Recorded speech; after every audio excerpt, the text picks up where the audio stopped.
Hello everyone, मेरा नाम है अंकित मिश्रा और आज आप देखने वाले हैं एक काफ़ी इंटरेस्टिंग वीडियो जहां पे मैं आपको रेस्पिरेटरी सिस्टम का 3D स्ट्रक्चर जो है वो आपको दिखाने वाला हूं। और ये स्ट्रक्चर्स काफ़ी ज़्यादा इम्पॉर्टेंट बन जाता है उनके लिए जो रेस्पिरेटरी सिस्टम को पढ़ने जाते हैं। और वहाँ पे जब रेस्पिरेटरी ऑर्गन आते हैं तो रेस्पिरेटरी ऑर्गन में बड़े कंफ्यूज होते हैं कि कौन सा रेस्पिरेटरी ऑर्गन किस तरह का दिखता होगा एक्चुअल में और किस तरह का होता है।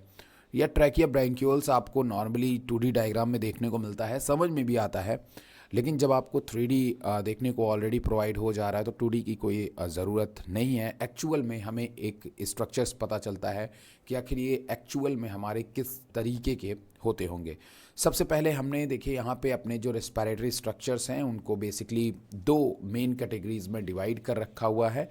दो मेन कैटेगरीज की अगर मैं बात करूँ तो एक को हमने बोला है अपर रेस्पिरेटरी सिस्टम, जहाँ पे हमारे कुछ अलग अलग जो हैं वो स्ट्रक्चर्स आएंगे, जैसे नेसल कैविटी, फेरिंग्स, लैरिंग्स। तो जो हमारे रेस्पिरेशंस के ऊपर पार्ट में, ट्रैकिया के ऊपर पार्ट में हैं, हम लोग वहाँ उनको बोलेंगे अपर रेस्पिरेटरी स्ट्रक्चर।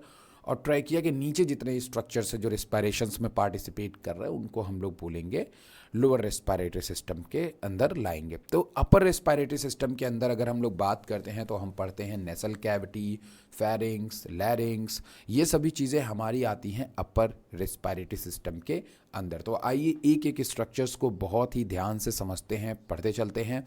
तो सबसे पहला यहाँ पे स्ट्रक्चर्स अगर आप देखिए तो ये है हमारा अपर रेस्पिरेटरी सिस्टम। मतलब अगर आप इस रेस्पिरेटरी सिस्टम्स को बहुत ही ध्यान से देखिए तो यहाँ पे आपके नेसल कैविटी को भी लिया है, साथ में फेरिंग्स को भी लिया है और साथ में लैरिंग्स वाले रीजन को भी लिया हुआ है।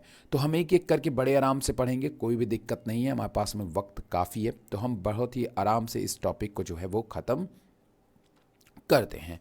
तो यहाँ पे अगर आप देखिए तो ये जो इतना स्ट्रक्चर आपका होता है, ये स्ट्रक्चर्स आपका होता है इस तरह का दिखता है आपका कुछ अपर रेस्पिरेटरी सिस्टम जो होता है, जिसमें आपका नेसल कैविटी होता है, फेरिंग्स होता है ये region, and this is larynx. ठीक है, और नीचे की तरफ जो स्ट्रक्चर्स आपको दिखाई देते हैं ये कहलाते हैं लैरिंग्स। तो यहाँ पे सारे स्ट्रक्चर्स आपके अपर रेस्पिरेटरी सिस्टम के हैं।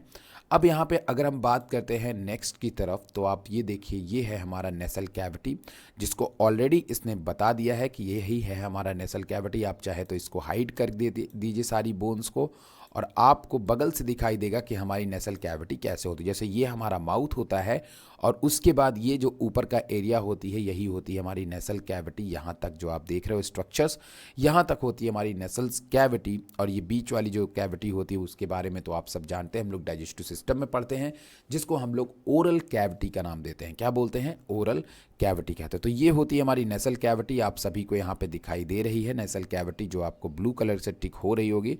तो ये नेसल कैविटी है आपकी। उसके बाद अब देखिए, अब यहाँ पे आपके सामने कुछ सेप्टम के बारे में बात बताएगा कि नेसल सेप्टम जो होता है वो एक परपेंडिकुलर प्लेट्स होती है जो कि वहाँ पे मौजूद होती है, परपेंडिकुलर प्लेट्स। जहाँ पे बात आपके सेप्टम की आती है, किसकी आती है? सेप्टम की आती है। जहाँ पे भी बात आपके सेप्टम की आ जाए तो आपको इस बात में ध्यान रखना है कि वो अलग कर रहा है, दो चीज़ों को क्या कर रहा है? अलग कर रहा है। जैसे मान लो हमारी ये नाक होती है, नाक बीच से दोनों पार्ट क्या हो गया है? अलग हो गया है। तो ये सेप्टम के कारण होता है। किसके कारण में होता है? सेप्टम के कारण। और कौन सेप्टम? चूंकि ये भी क्या होती है? कार्टिलेज की बनी होती है, इसलिए इस बीच में जो डिफ्रेंशिएट करता है हमारी दोनों नाकों को, उस चीज़ को हम लोग बोलते हैं सेप्टल नेसल कार्टिलेज। क्या बोलते हैं? सेप्टल नेसल कार्टिलेज कहते हैं। वहीं पे ये जो छोटी सी सेप्टम और होती है नीचे की साइड में, इस वाले जो ये साइड होती है ना, ये और अंदर तक जाती है। ये नीचे वाली जो साइड होती है ये और अंदर जाती है, इसको हम लोग बोलते हैं वोमर। क्या बोलते हैं? वोमर कहते हैं, जो कि हमें हमारा एक सेप्टम का काम करती है। और फिर उसके बाद नीचे की तरफ एक प्लेट होती है जो आपके माउथ ओरल कैविटी के ऊपर तरफ होती है, इसको हम लोग कहते हैं मैग्जिला या हार्ड प्लेट का नाम देते हैं, जो आपके जबड़े के ऊपर की साइड में मौजूद होती है। तो ये स्ट्रक्चर्स उतने इंपॉर्टेंट नीट वगैरह के लिए तो नहीं है, बट आप एक जानते रहो, एक व्यू आप जानते रहो, अच्छी चीज़ है। अब यहाँ पे बोन्स भी आपको बता दिया है कि कौन कौन सी बोन होती है। जैसे देखिए, फ्रंटल बोन आप लोग जानते हैं, मैग्जिली जो होती है वो चेहरे की हड्डी, वो भी आप जानते हैं। नेसल जो होता है वो जान लीजिए कि आपके नाक के इस वाले हिस्से में नेजल एक बोन होता है, नेसल करके। तो यहाँ पे नेसल बोन होते हैं। उसके बाद आपका होता है एथमॉइड बोन जो कि अंदर की तरफ मौजूद होता है, एथमॉइड बोन, आप उसके बारे में थोड़ा सा जानते रहिएगा। फिर उसके बाद यहाँ पे एक बोन और होता है जिसको हम लोग वोमर कहते हैं। ये काफ़ी छोटी बोन होती है जो कि वहीं सेप्टल वाले इलाके में, सेप्टम वाले इलाके में पाई जाती है। ठीक है, तो ये हमारी कुछ बोन्स हैं जो आपको ध्यान में रखनी है, फ्रंटल, मैग्जिली, नेसल, एथमॉइड और वोमर। अब यहाँ पे आगे की तरफ बात करते हैं, ये है हमारा नेसल कार्टिलेज। अगर आप नेसल कार्टिलेज को देखो तो ये जो ऊपर का हिस्सा होता है, ये वाला हिस्सा, ये वाला, इस हिस्से को हम लोग कार्टिलेज कहते हैं। ये कार्टिलेज को नेसल कार्टिलेज बोलते हैं, लैटरल नेसल कार्टिलेज बोलते हैं। क्या बोलते हैं? लैटरल नेसल कार्टिलेज बोलते हैं। आगे वाले इस हिस्से को हम लोग बोलते हैं ग्रेटर एलार कार्टिलेज। कैसा कार्टिलेज बोलते हैं? ग्रेटर एलार कार्टिलेज बोलते हैं। इन दोनों जो ये हिस्से उठे हुए हैं इनको हम लोग ग्रेटर एलार कार्टिलेज कहते हैं। और ये हमारा स्पेशल या सेप्टल नेसल कार्टिलेज होता है। जैसा कि मैंने कहा, सेप्टल वर्ड आ जाए तो डिफ्रेंशिएट, मतलब यहाँ से जो आगे से हमारी नाक डिफ्रेंशिएट होती है उस एरिया में जो आपके कार्टिलेज होते हैं उसको हम लोग सेप्टल नेसल कार्टिलेज का नाम देते हैं। अब यहाँ पे हम लोग चलते हैं आगे की तरफ, ये सभी स्ट्रक्चर्स हैं। अब यहाँ पे देखिए फिल्ट्रेशन ऑफ एयर, यहाँ पे बात किया है कि कैसे होता है फिल्ट्रेशन ऑफ एयर। तो सबसे पहले देखिए नेसल कैविटी में एयर आती है, फिर उसके बाद वो एयर जाती है फेरिंग्स में। अब देखिए ये रीजन मैंने कहा ये नेसल कैविटी है, और नेसल कैविटी के बाद जो ये रीजन है ये है फेरिंग्स। अगर मैं यहाँ पे इस स्ट्रक्चर्स को हटा दूँ तो आपको चीज़ें और अच्छी विजिबल होंगी। अगर आपको इस तरह से समझ में आएगा, देखिए यहाँ पे ये चीज़ जो एरिया होती है इसको हम लोग कहते हैं नेसल कैविटी। क्या बोलते हैं? इसको हम लोग बोलते हैं नेसल कैविटी, जहाँ पे हमारी सबसे पहले सांस आती है। फिर उसके बाद होता है हमारा ये रीजन, देखिए इसके बाद से यहाँ से फरिंग्स शुरू हो जाता है। नेसल कैविटी के बाद से क्या शुरू होता है? फरिंग्स शुरू हो जा रहा है। और फरिंग्स भी एक नहीं होता, फरिंग्स भी कई टाइप के होते हैं। जैसे ये नाइसोफरिंग्स है जो नेसल कैविटी से जुड़ा हुआ होता है, इसका दूसरा छोर जुड़ा होता है ओरोफरिंग से। किससे जुड़ा होता है? ओरोफरिंग से। और यहीं पे डाइजेस्टिव सिस्टम की तरफ इसको मूव कराता है। और उसके बाद जो नीचे वाला फरिंग्स होता है वो लैरिंजोफरिंग्स होता है, जो जुड़ा होता है आपके लैरिंग्स से। तो कौन कौन से फेरिंग्स बताएं? नाइसोफरिंग्स, ओरोफरिंग्स एंड लैरिंजोफरिंग्स। ये तीन टाइप की फरिंग्स आपकी होती हैं, जो कि ये पूरा स्ट्रक्चर आपका फरिंग्स ही कहलाता है। वहीं लैरिंग्स की बात करें तो ये बाहर से दिखने में इस तरीके की होती है, इनके ऊपर काफ़ी ज़्यादा थायराइड रिंग्स वगैरह भी होते हैं।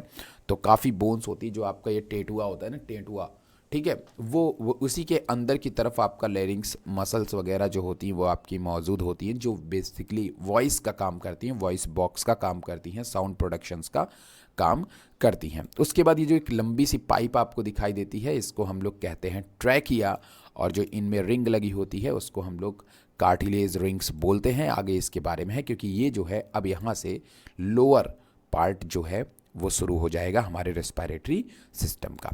तो चलिए जल्दी से बिना देरी किए सबसे पहले एक बार फिर से देख लेते हैं। ये हमारा रेस्पिरेटरी, ये हमारा नेसल कैविटी होती है, और ये हमारा रेस्पिरेटरी सिस्टम होता है। ये लोअर रेस्पिरेटरी सिस्टम होता है जो ट्रैकिया से आपके लंग्स तक का होता है। ये फरिंग्स होता है, आप सब इसके बारे में देख चुके हैं। इसको ऊसोफेगस कहते हैं, जो विंड पाइप के जस्ट पीछे फूड पाइप होती है जिसको ऊसोफेगस कहते हैं। फिर स्टमक होता है, और ये आपका ओरल कैविटी एंड फेरिंग्स होता है। तो ये स्ट्रक्चर्स आप लोग अब अच्छी तरीके से जान समझ चुके हो। अब यहाँ पे हम लोग बात करते हैं सीधी आकर के कुछ ऐसे जगह की जहाँ से हमारा ऑल्फैक्टरी जो नर्व, मतलब जो सूंघने की जो क्षमता है वो कैसे काम करती है, आइए उसके बारे में देख लेते हैं। तो सबसे पहले अगर आप यहाँ पे देखिए तो ये पूरा जो एरिया है, हिस्सा है, ये हमारा ब्रेन है। आप सब इसके बारे में बहुत अच्छी तरह जानते हैं। तो यहाँ पे देखिए ये जो ब्रेन वाला हिस्सा आपको दिखाई दे रहा है, मैं काफ़ी कुछ हाइड कर दे रहा हूँ। अभी जो येलो कलर का है ना, ये सब कुछ आपकी नर्व है, इसको नर्व मान के चलो। और ये कहाँ पे गई है? ब्रेन पे गई है। बट दो जो हिस्से हैं, दो जो मेन हिस्से हैं येलो कलर के, वो आपको दिखाई दे रहे हैं, नाक से जुड़े हुए हैं, और कहाँ पे जा रहे हैं? बोन से जा रहे हैं। तो मेन इन्फॉर्मेशंस ले जाने का काम इन्हीं का होता है। तो आइए देखते हैं कौन कौन सी चीज़ें क्या क्या होती हैं यहाँ पे। तो सबसे पहले देखिए जो हिस्सा है जहाँ से हमारी एयर आती है, जब हम कोई भी चीज़ स्मेल करते हैं तो वो देखिए जो एयर आ रही है, वो एयर आ रही है सबसे पहले देखिए ये नाक वाला हिस्सा है, नाक वाला हिस्सा है, नाक से हमने एयर ली, ये नाक वाला हिस्सा, और जब एयर ली तो वो एयर आ रहा है देखो यहाँ पे, और यहाँ पे छोटे छोटे ब्रश लाइक स्ट्रक्चर्स हैं। अगर आप गौर दीजिए तो यहाँ पे ब्रश लाइक छोटे छोटे स्ट्रक्चर्स आपको दिखाई देंगे। ठीक है, आप देखिए यहाँ पे आपको छोटे छोटे ब्रश लाइक स्ट्रक्चर्स दिखाई देंगे, जो यहाँ से जैसे ही नाक से जो होता है वो इन्फॉर्मेशंस को लेते हैं एंड ट्रांसफ़र करते हैं। उसके पहले बीच में एक स्ट्रक्चर आता है जिसको हम लोग ऑल्फैक्टरी बोलते हैं, या फिर यही जो होते हैं क्रेनियल नर्व से जुड़े होते हैं। किससे जुड़े होते हैं? क्रेनियल नर्व, मतलब हमारे ब्रेन से जुड़े होते हैं। ये हमारी क्रेनियल नर्व 1 होती है। क्या होती है? क्रेनियल नर्व, पहली क्रेनियल नर्व होती है। मतलब ये इन्फॉर्मेशंस जो होती हैं वो ब्रेन में पहुंचाने का काम करते हैं। वो नर्व जो ब्रेन से निकलती है उसको क्रेनियल नर्व कहते हैं, और ये इन्फॉर्मेशंस को ब्रेन तक पहुंचाने का काम करती है। दरअसल दिखने में ये बिल्कुल इस तरीके के होते हैं। देखो, नाक से एयर गई और क्रेनियल नर्व के थ्रू ब्रेन के तक इन्फॉर्मेशंस पहुंच गई। इस तरीके से ऑल्फैक्टरी ट्रैक्ट जो है वो काम करती है और सेरिब्रल कॉर्टेक्स तक हमारी इन्फॉर्मेशंस को पहुंचाती है, सेरिब्रम तक। अब आगे की तरफ हम लोग चलते हैं और अब बात करते हैं यहाँ पे लैरिंग्स के पीछे के हिस्से की तरफ बात करते हैं, आगे के हिस्से की तरफ बात करते हैं। सबसे पहले लैरिंग्स का पीछे का हिस्सा, ये देखिए, ये लैरिंग्स के पीछे का हिस्सा बता तो रहे हैं, बट लैरिंग्स के एंटीरियर रीजन को बता रहे हैं। इसमें लैरिंग्स के बहुत सारे स्ट्रक्चर्स मौजूद नहीं हैं। यहाँ पे जो मेनली आपको एक स्ट्रक्चर्स दिखाई दे रहा है जिसका नाम है एपिग्लॉटिस। अब ये जो एपिग्लॉटिस होता है ना, ये अमेजिंग चीज़ होती है। इसके बारे में आपको मैं क्या बताऊँ, इसका रोल इतना इंपॉर्टेंट हो जाता है कि जब भी हम फूड को जो है कैप्चर करते हैं, जब भी हम फूड को कैप्चर करते हैं तो देखिए ये विंड पाइप है, ये हमारी क्या है? विंड पाइप है। मतलब ये सीधे कहाँ जा रही है? ये सीधे जाएगी फेफड़े के अंदर। ये कहाँ जाएगी? फेफड़े के अंदर जाएगी। अब अगर जैसे ही आप खाना निगलते हैं तो ये जो आपको एपिग्लॉटिस दिखाई दे रही है, ये एपिग्लॉटिस क्या हो जाती है? बंद हो जाती है। क्या हो जाती है यहाँ से? क्योंकि जैसे ही आप खाना गटकते हैं तो क्या होता है, मैं आपको बता रहा हूँ। देखिए, जैसे ही आप खाने को जब गटकते हैं ना, तो ये जो कार्टिलेज रिंग्स हैं और इसके अंदर ये जो मसल्स मौजूद होती हैं, इनके अंदर जो ये ट्रैकियल मसल्स होती हैं, जो ट्रैकिया होती हैं, ये जो रिंग होती है ना, ये इनको ऐसे कॉन्ट्रैक्ट करेंगी। जब ये कॉन्ट्रैक्ट होती हैं तो ये फ्लैप जो होता है वो क्या हो जाता है? बंद हो जाता है। ठीक है, मतलब जब ये कॉन्ट्रैक्ट करेंगी थोड़ा सा भी, ये जैसे ये आपको ट्रैकिया दिखाई दे रहा है ना, तो ट्रैकिया बीच में जैसे वो सॉकर नहीं होता, सॉकर स्प्रिंग, उस तरह जैसे ये थोड़ा सा, जैसे आप खाने गटकते हो तो ट्रैकिया थोड़ा सा दबती है, और जब ट्रैकिया यहाँ से दबती है तो एपिग्लॉटिस क्या हो जाता है? बंद हो जाता है। जैसे ही ट्रैकिया थोड़ा सा दबी, एपिग्लॉटिस ये एरिया पीछे का थोड़ा सा बड़ा होगा, ऊपर की तरफ जाएगा और ट्रैकिया क्या हो जाएगी?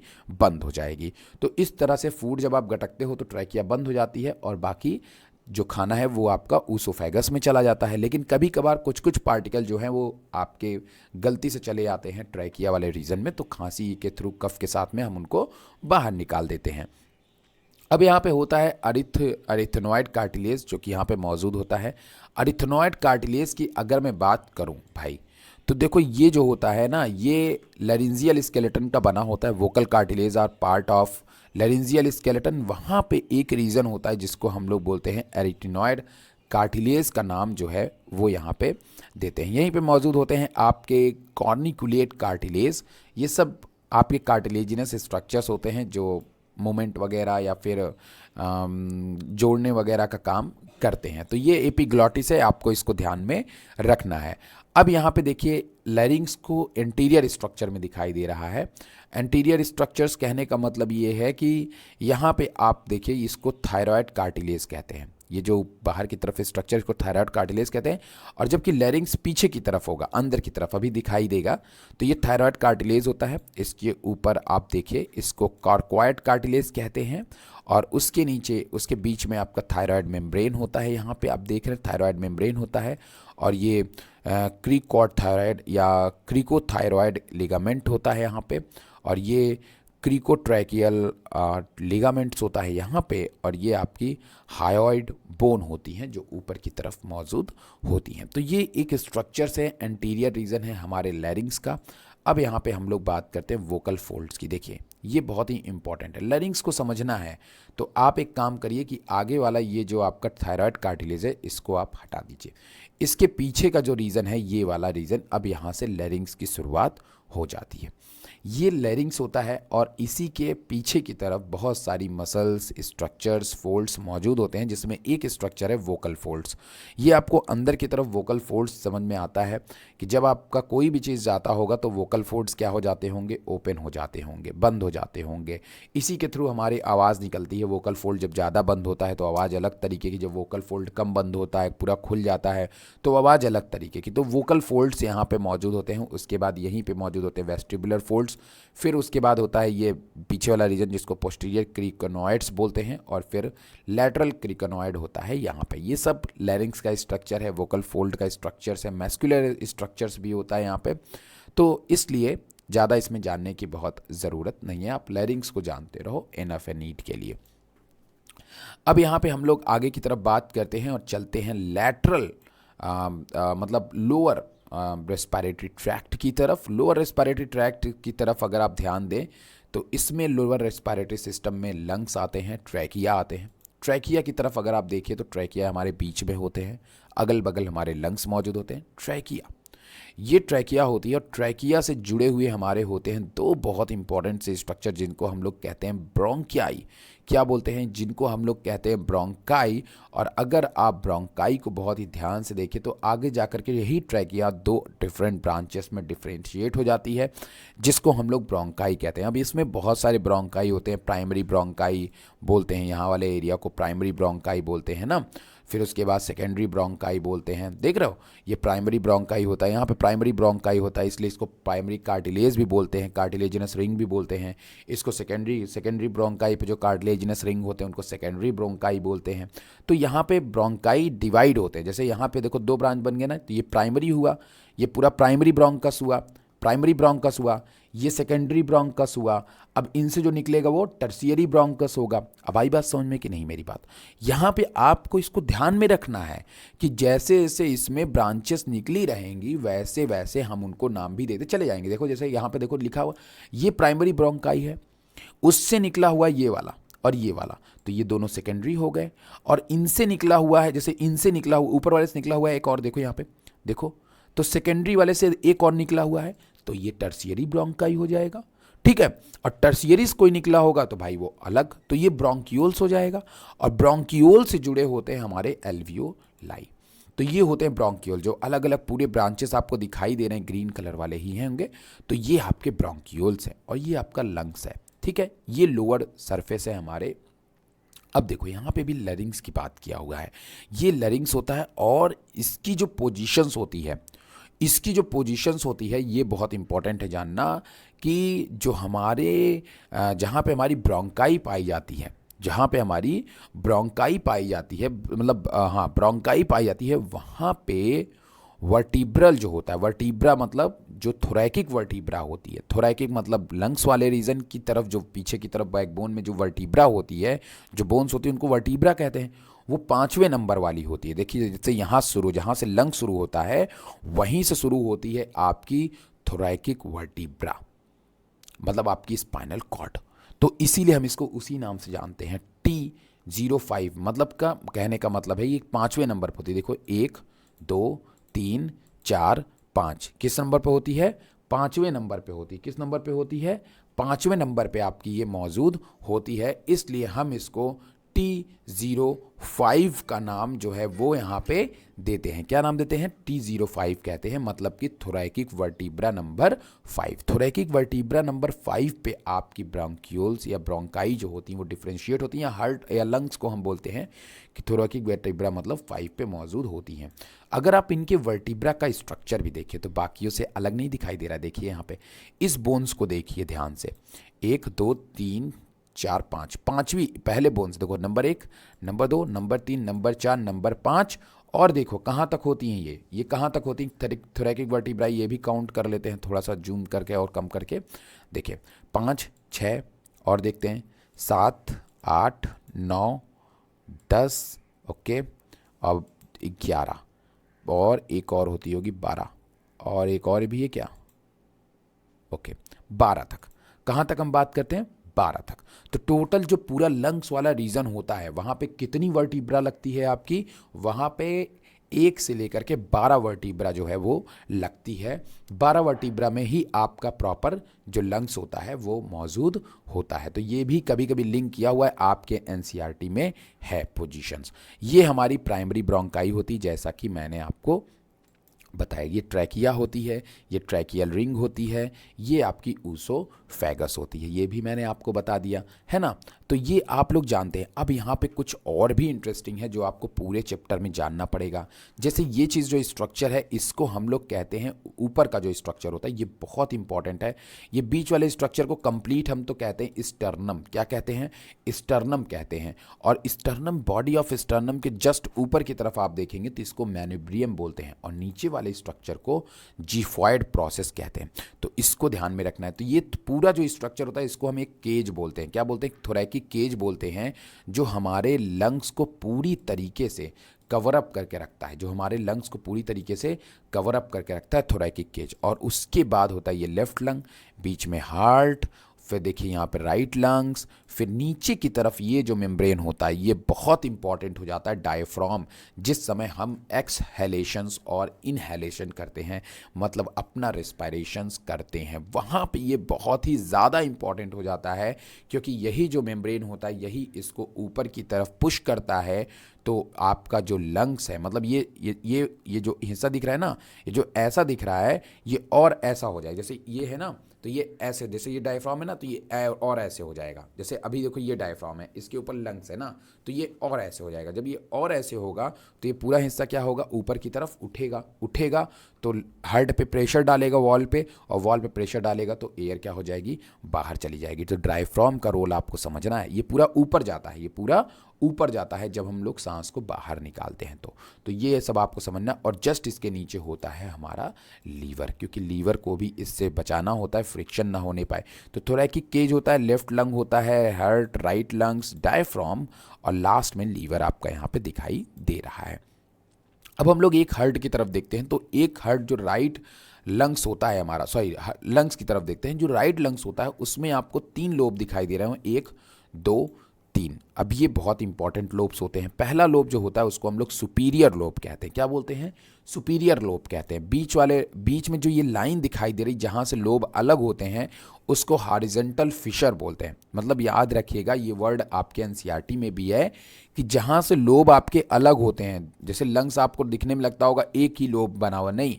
जैसे लीवर होता है, लीवर भी कई लोब से बने होते हैं, उसी तरह हार्ट भी कई लोब, लंग्स भी आपके कई लोब से बने होते हैं। तो जहाँ पे लगेगा कि नहीं यहाँ पे दरार है, यहाँ से नया लोब शुरू है, वो बीच का जो दरार वाला रीजन होता है उसी को हम लोग फिशर कहते हैं। तो इसको हॉरिजॉन्टल फिशर कहते हैं, इसको बीच को मिडिल लोब कहते हैं। और मिडिल लोब को कौन अलग करता है लोअर लोब से? Oblique fissure. कौन सा? Oblique Fisher.